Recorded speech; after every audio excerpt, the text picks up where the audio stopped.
Hello students, आज हम शुरू करने जा रहे हैं कक्षा 10 का पहला पार्ट जिसका नाम है वास्तविक संख्याएं। इसे शुरू करने से पहले कुछ बातें जिन्हें हम जान लेते हैं।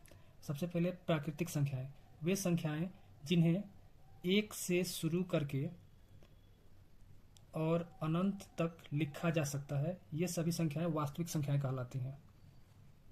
वे संख्याएं जो शून्य से शुरू होती हैं और अनंत तक जाती हैं, वे सभी संख्याएं पूर्ण संख्याएं कहलाती हैं। और पूर्णांक यानी कि इंटीजर्स, वे संख्याएं जिसमें जीरो, सभी धनात्मक संख्याएं और सभी ऋणात्मक संख्याएं होती हैं, वे सभी पूर्णांक कहलाती हैं। अब है परिमेय संख्या, वे संख्याएं जिन्हें p/q के रूप में लिखा जा सके, रूट में 3 या फिर पाई, ये सभी संख्याएं अपरिमेय संख्याएं कहलाती हैं। और वास्तविक संख्याएं यानी कि रियल नंबर्स क्या होते हैं, इन्हें जानने के लिए आगे चलते हैं और अच्छे से समझते हैं। सबसे पहले यह समझते हैं यूक्लिड विभाजन प्रमेय का। जैसे 19 जो है वो बड़ा है 3 से। अगर 19 में 3 से भाग दें तो 6 बार में 18, घटाएंगे 1 बचेगा। तो यहाँ पर ये जो होता है इसे हम लोग कहते हैं भाजक, और ये जो होता है इसे कहते हैं भाज्य, इसे कहते हैं भागफल, और ये होता है शेषफल। ठीक है।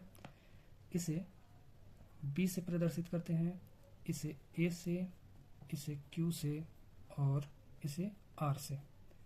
यानी कि अगर हम इसे चाहें तो ऐसे भी लिख सकते हैं 19 = 3 × 6, यानी कि 3 से हमने 6 बार में इसे भाग दिया था और हमें शेषफल के रूप में 1 बचा था।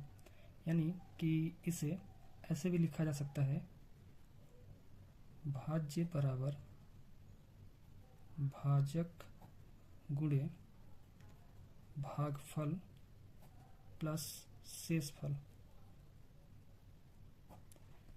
यानी A = B × Q + R, और यही होता है यूक्लिड विभाजन प्रमेय का। आगे समझ लेते हैं कि यूक्लिड विभाजन एल्गोरिथम क्या होता है। चलिए पहले इसे हम लोग लिख लेते हैं।